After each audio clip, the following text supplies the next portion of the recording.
Rabbana atina fid dunya hasanah.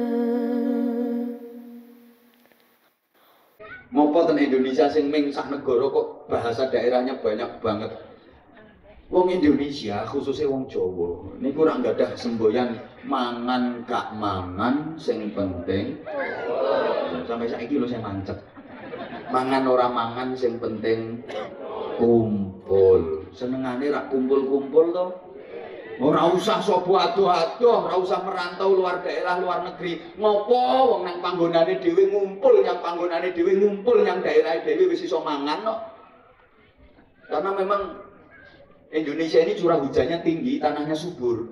Tanduran nopo mawon saged dipun tandur. Bahkan orang bilang tanah kita tanah surga. Tongkat kayu dan batu jadi tanaman. Kama qala Hufus plus radhiyallahu anhu. Di sini ini tongkat kayu aja diencekkan jadi tanaman. Tewo.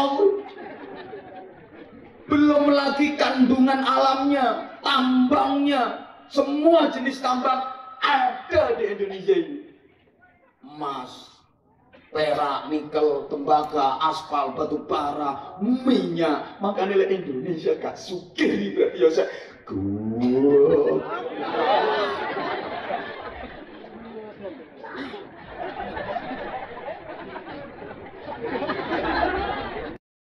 Enggak usah jauh-jauh lah. Wong yang daerah dhewe wis iso mangan. Mangan gak mangan. Sing penting kumpul. Mula mbiyen ana anak wadone wong Yogya kok dipek mantu karo wong Bojonegoro wae kok aduh banget. Pemene kok dipundhut mantu wong Kalimantan. Kapan aku iso petuk anakku kok aduh banget. Biyen lho, ini tak bakas biyen lho iki. Lah jenenge wong kumpul-kumpul kuwi kan ya butuh ngomong-ngomong. Lah ngomong-ngomong niku komunikasi niku butuhke bahasa, terjadilah bahasa yang disepakati di daerah itu. Akhire wong Jawa kumpul-kumpul duwe bahasa Jawa dhewe. Iki Jawa mawon Yogya kali Bojonegoro niku basane benten, alusan Bojonegoro. Makasih. Gurumu kok ngece ngono. Tak antemi bisa.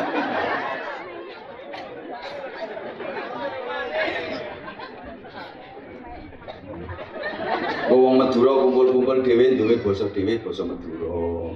Wong Batak kumpul-kumpul duwe bahasa Batak, wong Bugis duwe bahasa dhewe, wong Dayak duwe bahasa dhewe, wong Minangkabau duwe bahasa dhewe, wong Papua duwe bahasa dhewe. Ngumpul-ngumpul terjadilah macam-macam bahasa daerah. Beda dengan Jazirah Arab. Beberapa negara yang di sana itu semuanya curah hujannya rendah, tanahnya tandus, gersang. Nandur sak nandur ora iso tukul. Kalau cuma mengandalkan daerahnya sendiri, yen meng deprok ning daerah dhewe mati. Maka harus bergerak. Sehingga mereka dagang jauh. Nah, karena jauh dalam berhubungan ini kan butuh komunikasi yang intens. Disepakatilah satu bahasa komunikasi, yaitu bahasa Arab. Kira-kira ngono. Ambok guyu to. Kira-kira tapi kan bener weh. Saya berani mempertanggungjawabkan statement saya.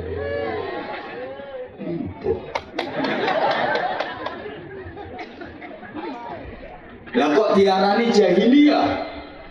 Padahal pemikirannya pinter, padahal akalnya cerdas.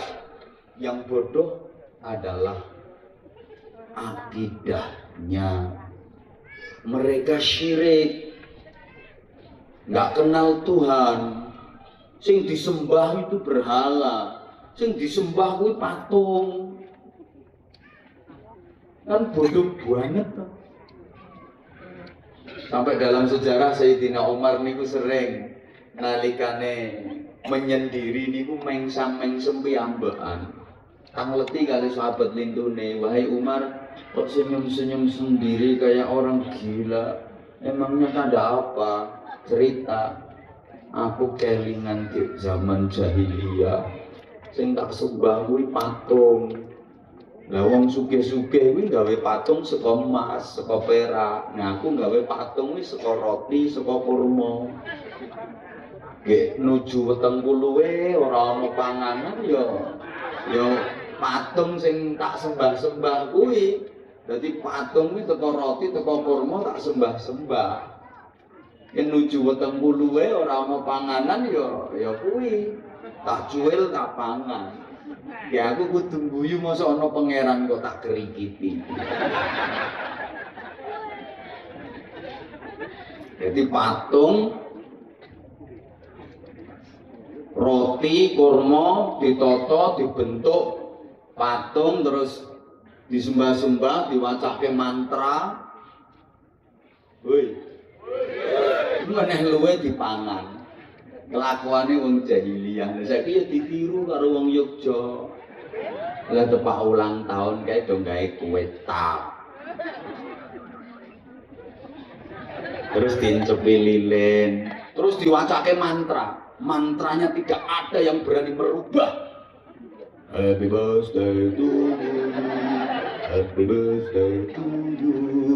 Happy birthday, happy birthday, happy birthday to you. Anjang ngomongnya panjang. Mantranya nggak ada yang berani merubah. Niup lilin juga nggak ada yang berani merubah. Ayo dikipasi, Nah, habis dibacakan mantra kan terus dipotong, terus dipangan. Ya persis kelakuannya Sayyidina Umar kan. Nalika sik jahiliyah.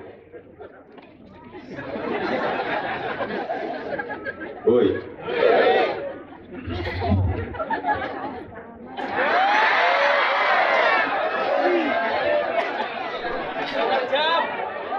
Mila Rasulullah dakwah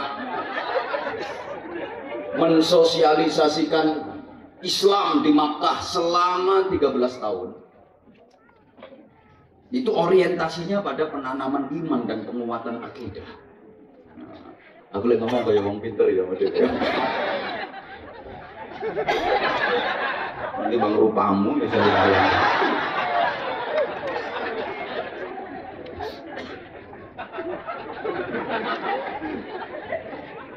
Ayat-ayat Quran yang diturunkan di Makkah yang kita kenal dengan ayat-ayat Makkiyah itu mayoritas berbicara tentang iman, berbicara tentang akidah. Juz amma yang rata-rata orang sini hafal, kan kalau 30 juz nggak hafal, tapi juz 30 banyak yang hafal. Juz amma itu 95% ayat Makkiyah.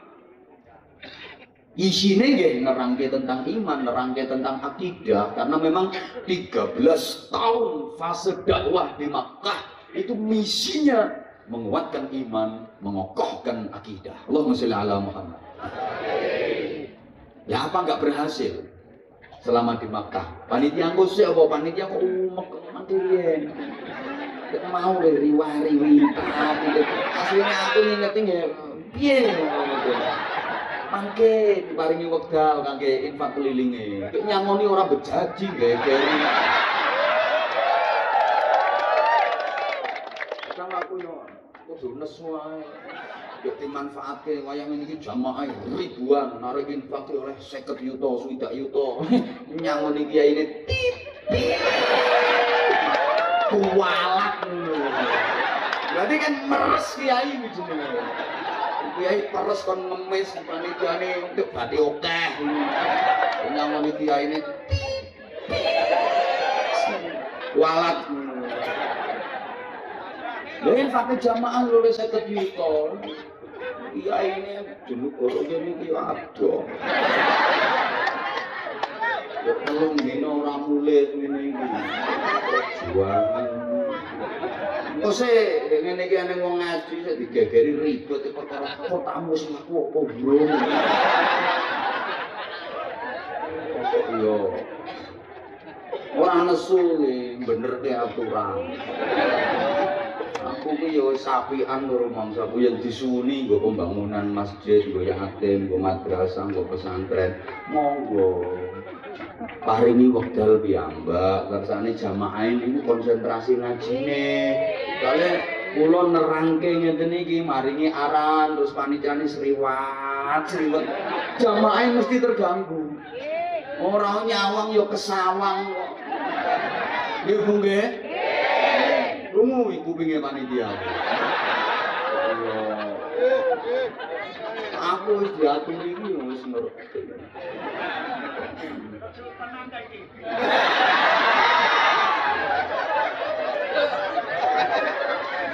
Wah, iki urung kaji Indra. Pesen lagi Bio 7 kok ora disebut-sebut. Bio Aktiva, Moringaking ora disebut-sebut. Lah iki wis tak sebut, Ndra.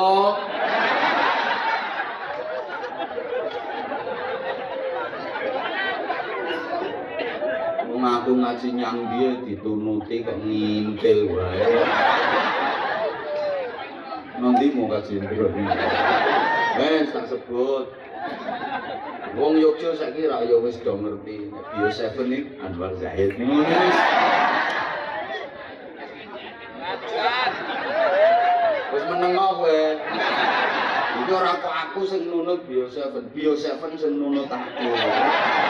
Lemah ya aku dikon nunut-nunut Bio 7. Harga diri, Bro.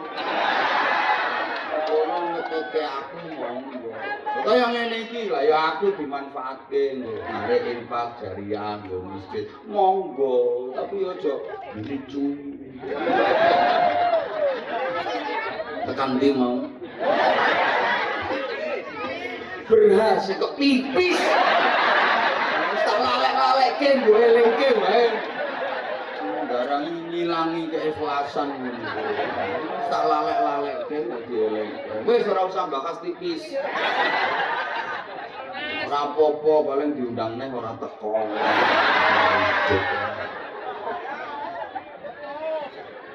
Ya ora mutung golek liyane. Kaya padha sampean kaya ngono. Ngene iki wong sing ora seneng. Kuwi jare kiai kok mbahas dawuh bahas sang kiai koplak. Wong sing ora seneng mesti ngono. Soale dhewe luwih koplak. Ora ora kemanfaatan benerno tatanan, benerno aturan. Dadi bangane grudel nang jero ati ayo. Kaya mesisan diomongke ngene. Karuan panitia liyane sing ngundang bendo krungu.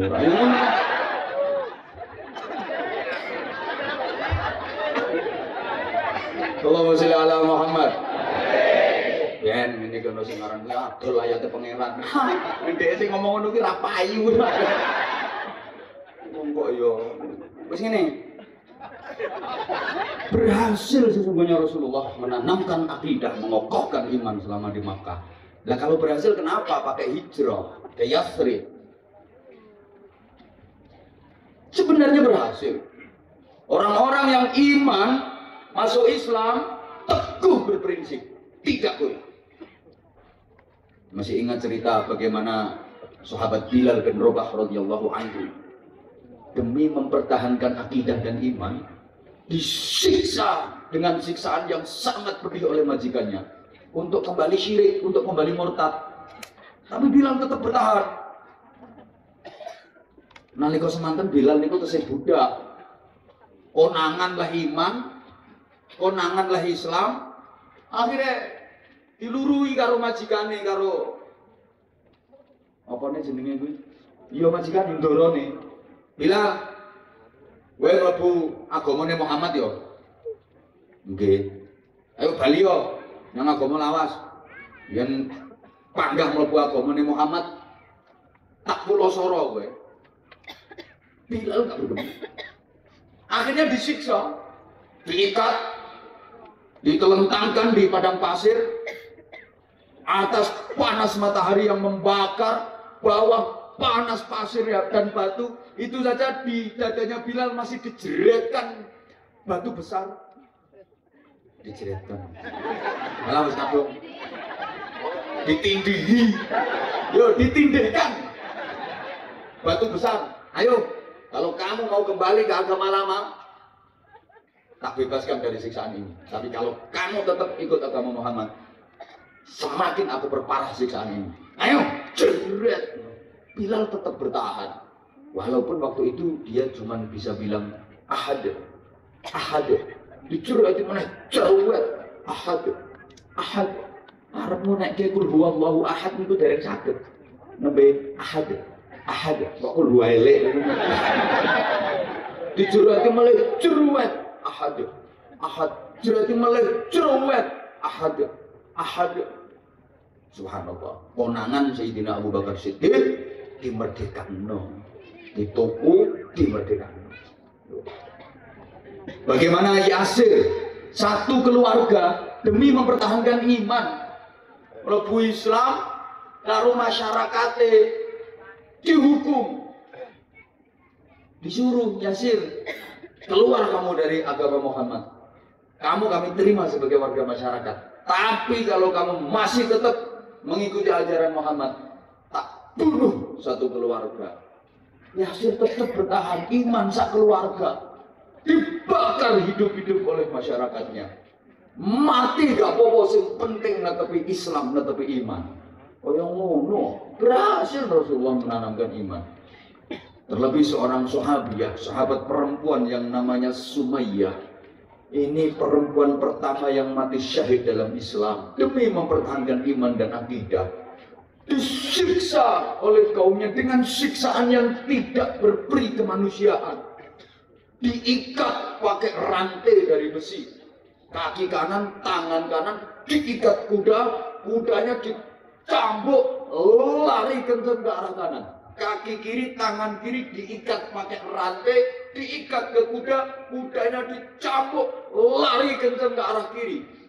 Kuda yang sebelah kanan narik ke kanan, kuda sebelah kiri narik ke kiri, sampai tubuhnya Sumayyah terbelah jadi dua. Kerak. Bapak ojo bayang sing terbelahin bagian ini.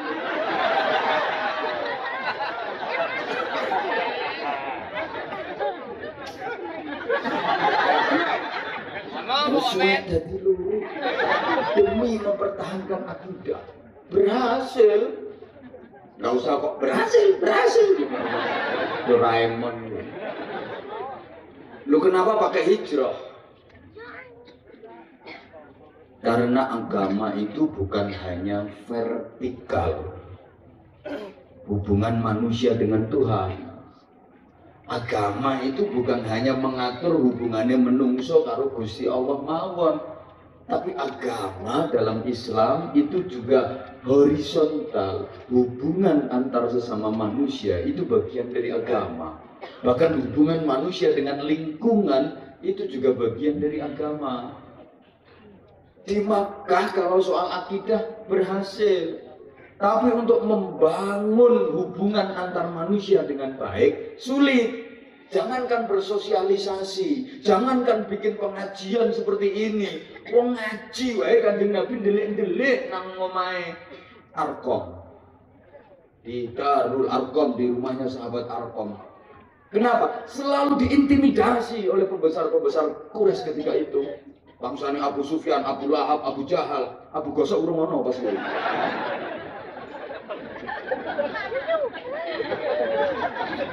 Diancam, diintimidasi, sehingga susah mau membangun komunitas masyarakat yang baik, apalagi pemerintahan, sulit di Makkah. Sehingga diperintah Allah untuk berhijrah ke Yathrib ketika itu namanya. Nah di Madinah itu loh, di Yathrib itu loh baru Rasulullah membangun komunitas masyarakat di mana semua komponen, semua elemen dirangkul, bahkan semua agama diajak untuk bermusyawarah, berkumpul, bersepakat membangun komunitas masyarakat. Lek cara saniki ya pemerintahan di mana leadershipnya Rasulullah sendiri. Ngerti apa ora aku ngomongin itu? Cara saiki ya presidene iki Kanjeng Nabi dhewe. Jadi Kanjeng Nabi niku ya nabi pendakwah. Kanjeng Nabi niku nggih takul pedagang yang tulung. Sayyidah Khadijah terpikat, tertarik, terpesona, jatuh cinta kali Kanjeng Nabi niku rak mergo Kanjeng Nabi jujur, akhlake mulya, ganteng, sukses dalam berniaga, sukses dalam berdagang. Terus yang neng sugih Kanjeng Nabi niku. Jangan salah paham, dikira Rasulullah menikah dengan Sayyidah Khadijah karena itu janda kaya. Salah sama nojo ngono. Rasulullah juga kaya raya waktu nikah sama Sayyidah Khadijah. Maharnya, mas kawine 200 ekor unta merah. Unta merah saya kira gane 40 juta satu ekor. Lah nek 200 kayak 8 miliar. Kanjeng Nabi nikah kali Sayyidah Khadijah iku mas kawine 10 miliar. Wong kene 50.000 sak legreke.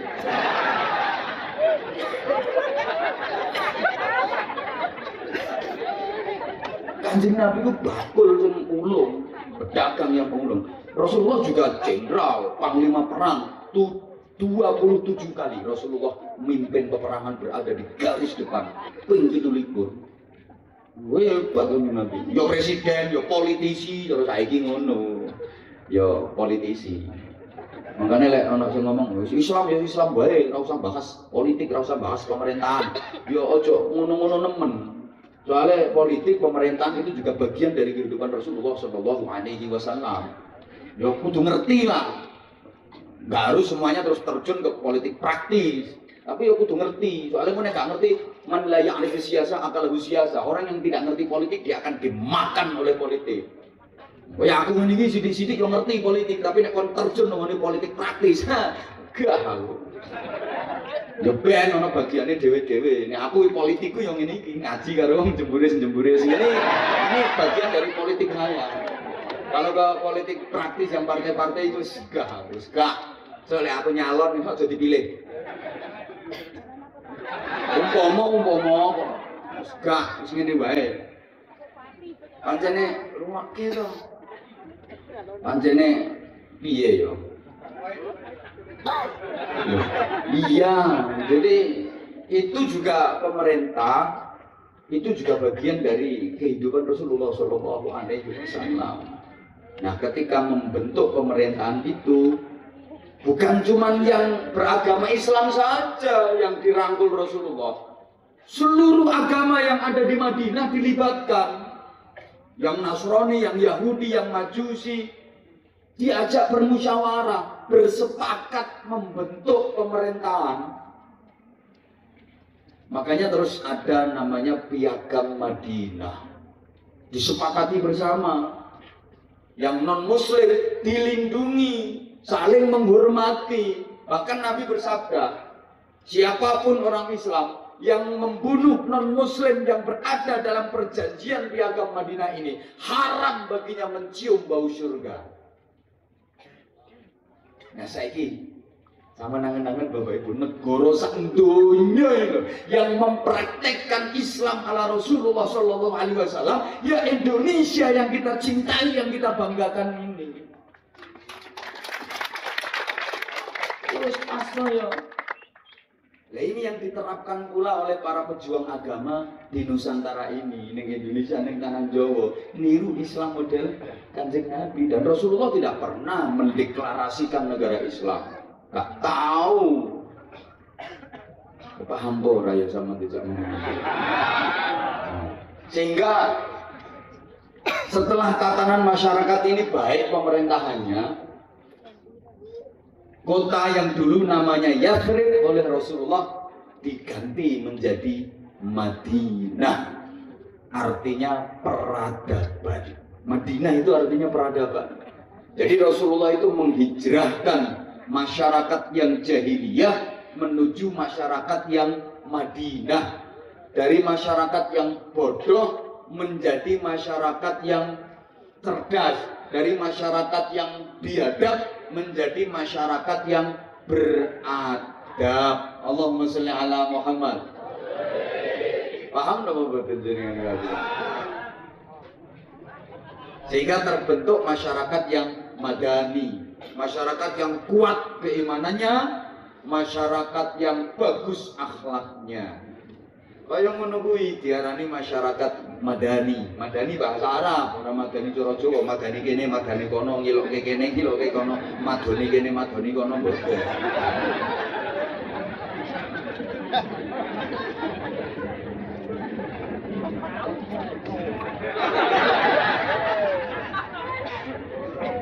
Nah sekarang persoalannya, saya ben rodok pengalaman sampean.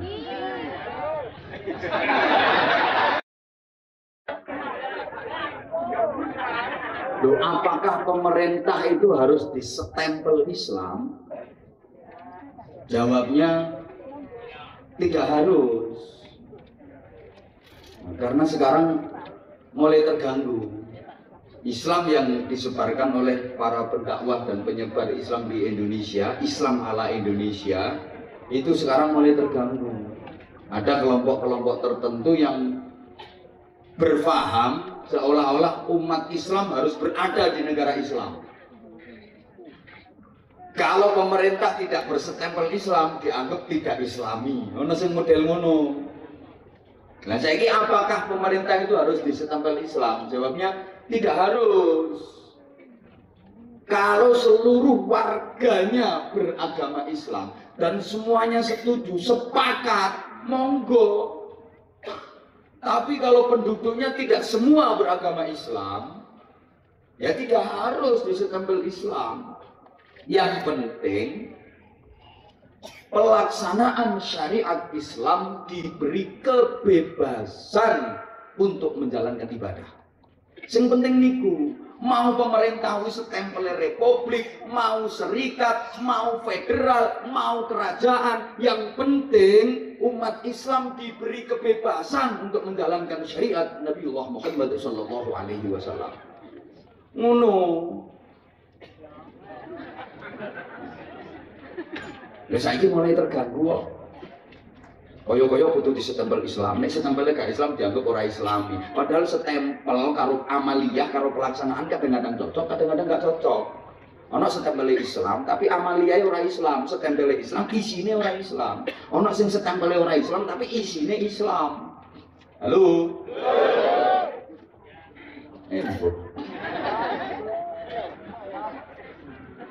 Nah gini loh saiki. Para wali ya dalam mensyiarkan Islam di Indonesia ini nggak pakai peperangan. Soalnya para wali itu menyebarkan Islam ke Indonesia tidak melalui pemerintahan. Para wali itu ya dudu pejabat, ya dudu PNS. Jadi ya gak ono undang-undangan bayaran, ya ono undang pangkatnya. Mereka profesinya dagang, terus waktu hidupnya dicurahkan untuk umat. Bahkan ngalahke kepentingannya dewi. Caranya dengan kelembutan, nggak pakai kekerasan. Mila kula nate nyinggung Quran yang tengah ditulis abang itu wal yatalattaf, berlembut-lembutlah dalam mendakwahkan agama. Ini artinya apa? Kekuatan Islam itu bukan pada kekerasan, tapi kekuatan Islam itu terletak pada kelembutan dalam menaungi dan mengayomi umat Muhammad sallallahu alaihi wasallam. Bu, London itu jajah Indonesia sampai 350 tahun lebih. Bukan cuman kepingin menguras kekayaan alam Indonesia, Belanda juga punya misi mendakwahkan agamanya. Tapi mergo Londo iki kereng nek karo masyarakat. Makanya agamanya Belanda gak payu no Indonesia. Sing payu agama yang disebarkan para wali. Karena para wali dalam menyebarkan agama, mengayomi dan berbelas kasih kepada umat, tidak pernah mengerengi masyarakat, memperkereng masyarakat. Nganggo coro sing alus. Jadi masyarakat leh dikumpulke, mboten kok ditangleti agamane apa. Soalnya jelas durung Islam. Ketika itu masyarakat Jawa khususnya agamanya kan masih Hindu, Buddha, Klenek. Klenek iki ya bangsane Nyi Blorong, Nyi Roro Kidul, Mak Lampir, Nene Pelet, wa ala alihi wa ashabihi ajmain. Sing ditangletke niku problemnya, kebutuhannya. Masyarakat kene iki ana masalah apa? Masyarakat kene iki kebutuhane apa? Ngapunten Kanjeng Sunan, niki mboten wonten Jawa, kekeringan, kemarau panjang, tanduran padha mati. Oh ngono, ayo ndonga nang Pangeran Sing Maha Kuwasa. Dungani karo Kanjeng Sunan, udan terus. Nah, diparingi udan karo Pangeran Sing Maha Kuwasa sing kudu disembah.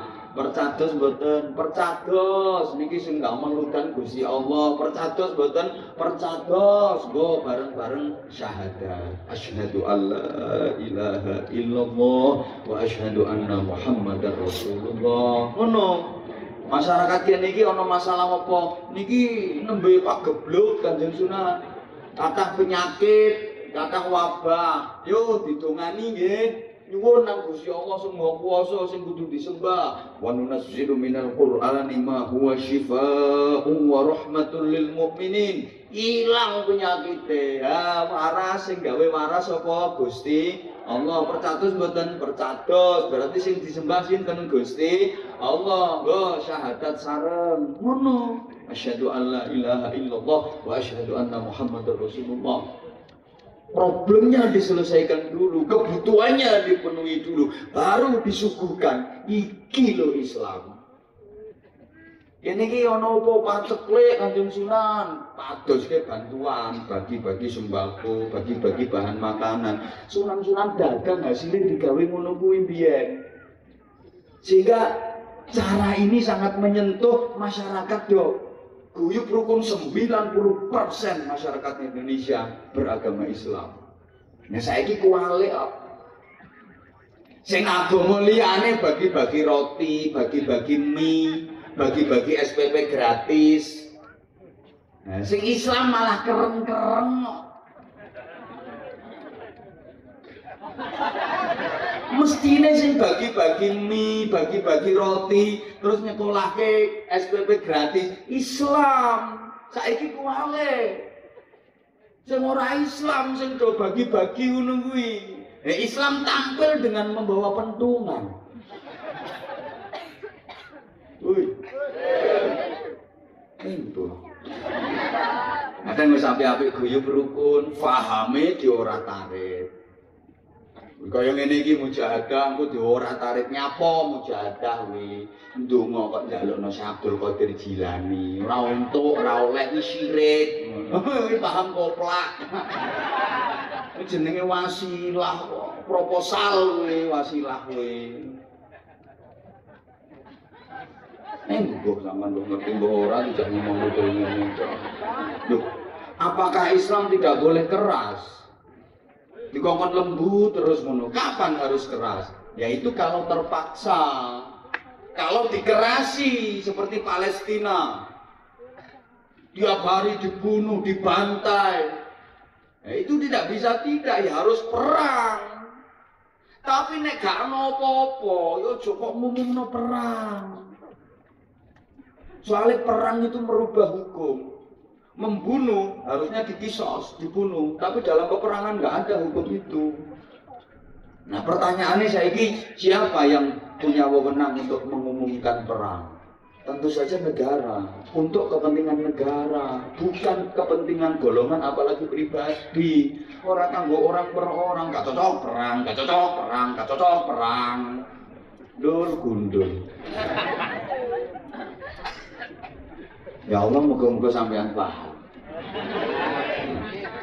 Indonesia niki Darul Ahdi, negara kesepakatan. Disepakati oleh semua komponen bangsa. Biyen wis gawe kesepakatan menunggu bukan Darul Islam, bukan negara Islam, bukan Darul Kufri, bukan negara kufur, bukan Darul Harbi, bukan negara perang, tapi negara kesepakatan yang dihuni oleh berbagai pemeluk agama. Maka monggo saling menghargai, saling menghormati. Lana ahmaluna walakum ahmalukum lakum dinukum waliyadin. Yo saiki panitiane nang pengemis. Wes yo, ayo sampeyan angklungin diunekke. Sekar selawat Wonoselo lan siwil. Siwil opo? Busine sawil. Wonoselo, alas watu. Monggo. Loh, kanca-kanca panitia. Dihukumke. Apane ayo selawatan. Rampung gak rampung salahe.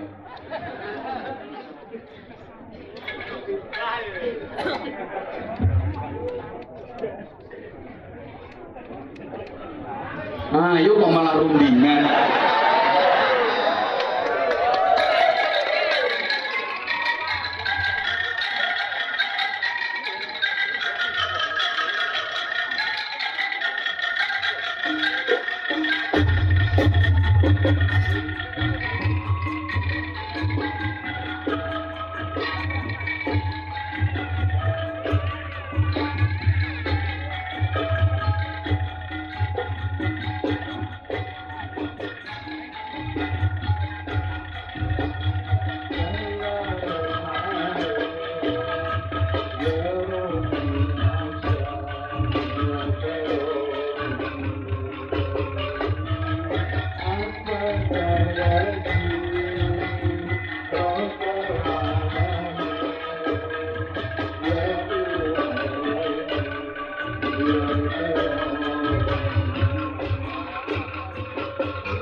Al-Fatihah. A'udzubillahi minasyaitonirrajim. Bismillahirrahmanirrahim. Alhamdulillahirabbil alamin arrahmanir rahim maliki yaumiddin. Iyyaka na'budu wa iyyaka nasta'in ihdinas siratal mustaqim. Shiratal ladzina an'amta 'alaihim ghairil maghdubi 'alaihim waladdallin. Rabbil ighfir li walidayya wa lil mu'minina amin ya rabbal alamin. Allahumma shalli 'ala sayyidina Muhammadin wa 'ala alihi wa sallim radhiyallahu tabaraka wa ta'ala an sahabati Rasulillah ajma'in. Alhamdulillahirabbil alamin. اللهم اجعل جمعنا جمعا مرحوما وتفرقنا من بعده تفرقا معصوما. اللهم ثبت ايماننا ونور قلوبنا وسلمنا في الدنيا والدنيا والاخره. اللهم كن لنا ولا تكن علينا. اللهم انا نسالك الهدى والتقى والعفاف والغنى والحكمه والرضا والمغفره والجنه. نسالك من الخير كله عاجله واجله ما علمنا منه وما لم نعلم. ونعوذ بك من الشر كله عاجله واجله ما علمنا منه وما لم نعلم. اللهم لك الحمد ومنك الخرج واليك المشتكى وانت المستعان واليك تكلان وعليك البلاء ولا حول ولا قوه الا بك. ربنا اتنا في الدنيا حسنه وفي الآخرة حسنة وقنا عذاب النار وقنا عذاب النار وقنا عذاب النار وأدخلنا الجنة مع الأبرار برحمتك وفضلك يا عزيز يا غفار يا حليم يا ستار يا رب العالمين. جزا الله عنا سيدنا محمدا صلى الله عليه وسلم وهو أهله بفضل سبحان ربك رب العزة عما يصفون وسلام على المرسلين والحمد لله رب العالمين. سبحانك اللهم وبحمدك أشهد أن لا إله إلا أنت أستغفرك وأتوب ilaik. Nyun pangapunten. Wassalamualaikum warahmatullahi wabarakatuh.